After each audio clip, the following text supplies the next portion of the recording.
এই দেখ, আজ আমার কাজ সমাপ্ত। আজ 20 বছর পর আমি আমার কাজ সাধন করতে পেরেছি। এখন আমি কোনোভাবেই থামবো না, আর তোরা এসেছিস আমায় থামাতে। নীলচন্দ্র দেশের সবগুলো রাজ্যের আলো আগের তুলনায় কমে গিয়েছে দাদু। আপু তো এরই কারণ জানতে বেরিয়েছিল। হয়তো সে পাহাড়চূড়ায় গিয়েছিল, কিন্তু তারপর আর আসেনি। না, এ কি হচ্ছে? এ কি হচ্ছে আমাদের সাথে? কি হচ্ছে? কোথায় যাচ্ছি আমরা? রিও মার্টিনেজ, তুমি কোথায়? আপুকে কাল থেকে কোথাও খুঁজে পাচ্ছি না। কে ওখানে? কে কে ওখানে? চলো।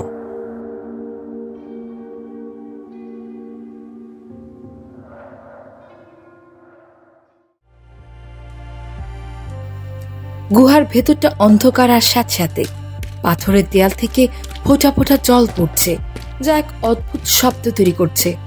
বাতাস ভারী, যেন শ্বাস নিতেও কষ্ট হচ্ছে। রিও মার্টিনেজ আর সিন্ড্রেলা একে অপরের দিকে তাকিয়ে।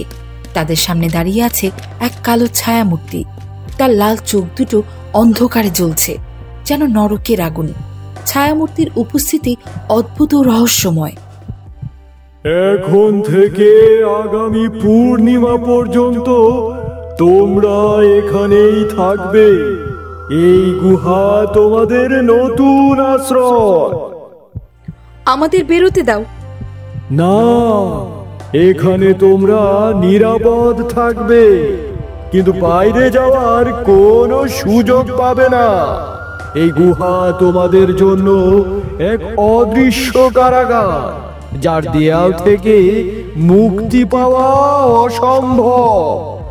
তোমরা কি আমার কথা বুঝতে পারছো? আমরা কেন এখানে থাকবো? আমরা তো তোমার কোনো ক্ষতি করিনি। আমাদের ছেড়ে দাও, আমরা আমাদের রাজ্যে ফিরে যেতে চাই। এটা আমাদের রানীমার আদেশ। তুমি কে? তুমি আমাদের এখানে আটকে রেখে কি চাও? আমাদের কাছ থেকে তোমার কি লাভ হবে? আমি কে তা জেনে তোমাদেরও কোনো লাভ নেই, আর আমি কি চাই তা সময় হলেই জানতে পারবে। এখন শুধু এটুকুই জেনে রাখো, তোমরা আমার হাতে বন্দী। কথা না বাড়িয়ে চুপচাপ থাকো, আমার বিশ্রামের সময় হয়েছে।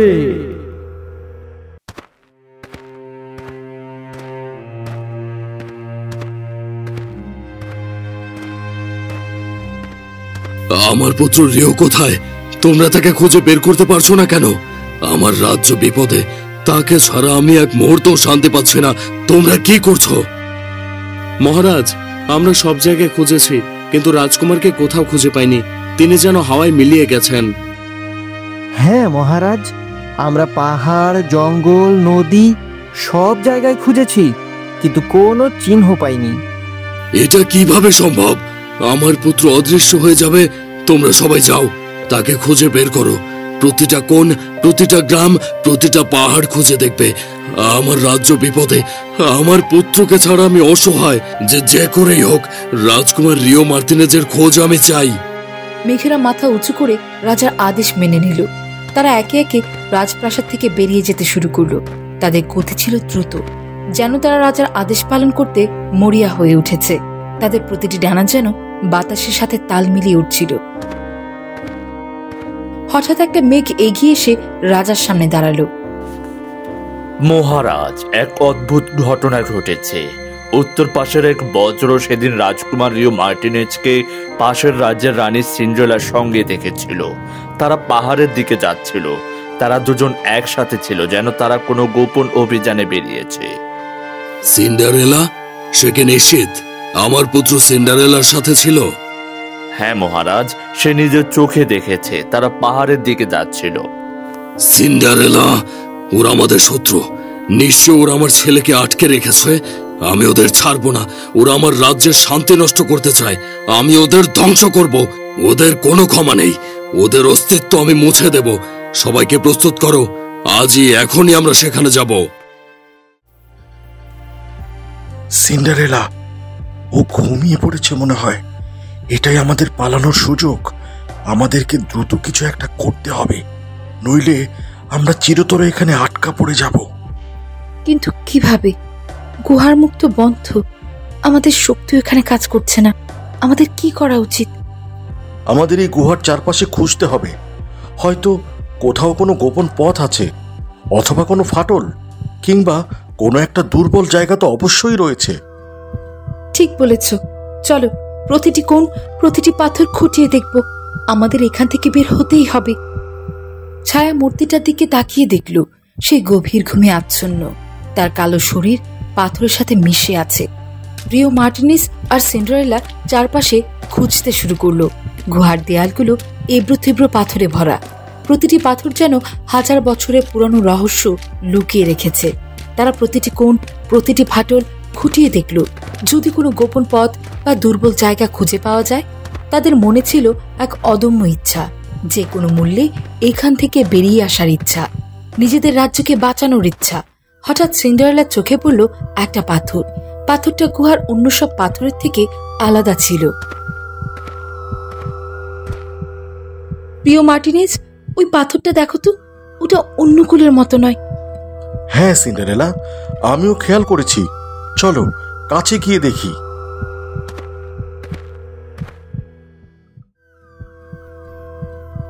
না, তোরা এখান থেকে পালাতে পারবি না। দাঁড়া বলছি। চলো পালাই, দ্রুত। প্রিয় মার্টিনেজ, তাড়াতাড়ি চলো। তোরা কোথায় যাবি? তোদেরকে আমি ছাড়বো না। তোরা আমার হাতে ধরা পড়বি। তোদের কোনো পালানোর পথ নেই। তোদের ভাগ্য আমার হাতে। দৌড়াও সিন্ডারেলা, দৌড়াও। ওর হাত থেকে বাঁচতে হবে। আমাদের সব শক্তি দিয়ে দৌড়াতে হবে। রিও আর সিন্ডারেলা প্রাণপণে দৌড়াতে লাগলো। তাদের পায়ের নিচে শুকনো পাতা মচমচ করছিল, যেন প্রকৃতিও তাদের পালানোর সাক্ষী। ছায়ামূর্তিটা তাদের ঠিক পেছনেই ছিল।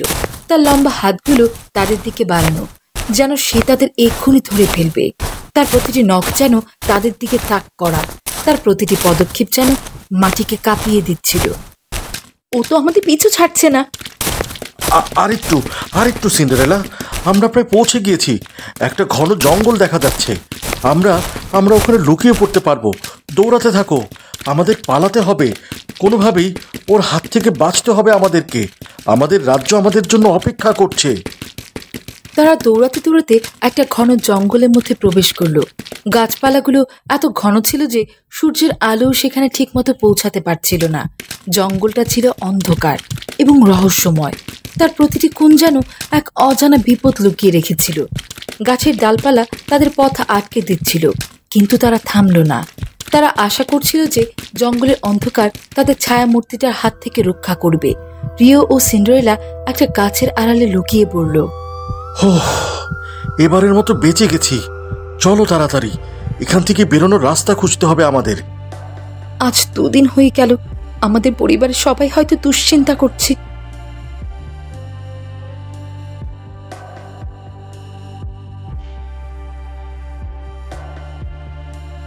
বেঞ্জামিন মার্টিনেজ, তুমি আবার কি মতলবে এসেছো? তোমার এই হঠাৎ আগমন কোনো ভালো লক্ষণ নয়। তুমি কি আবার কোনো বিপদ নিয়ে এসেছো, যা আমার রাজ্যকে ধ্বংস করবে? না, আমি আমার ছেলেকে নিতে এসেছি। কোথায় সে?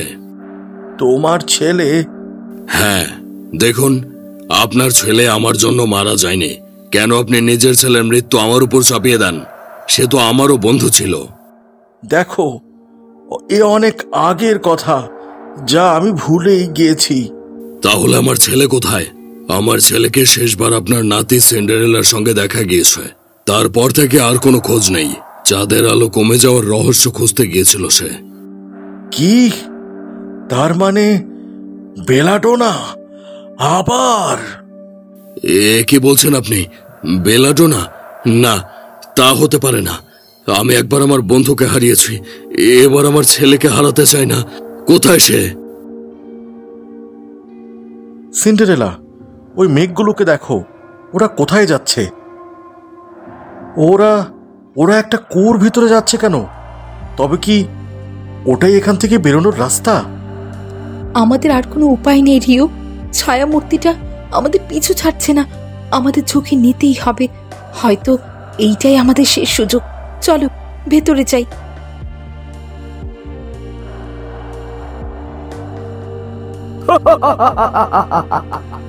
এবার কোথায় যাবি? সিন্ডারেলা, পালাও। তোমার এই ছোট্ট তলোয়ার দিয়ে তুমি আমাকে কি করবে? আমি অমর, আমাকে কেউ হারাতে পারে না।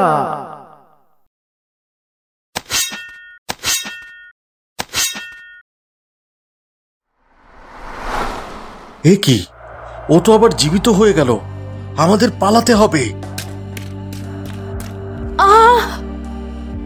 সিন্ডারেলা, সিন্ডারেলা, আমি আসছি, কোনো লতা ধরার চেষ্টা করো। সিন্ডারেলা!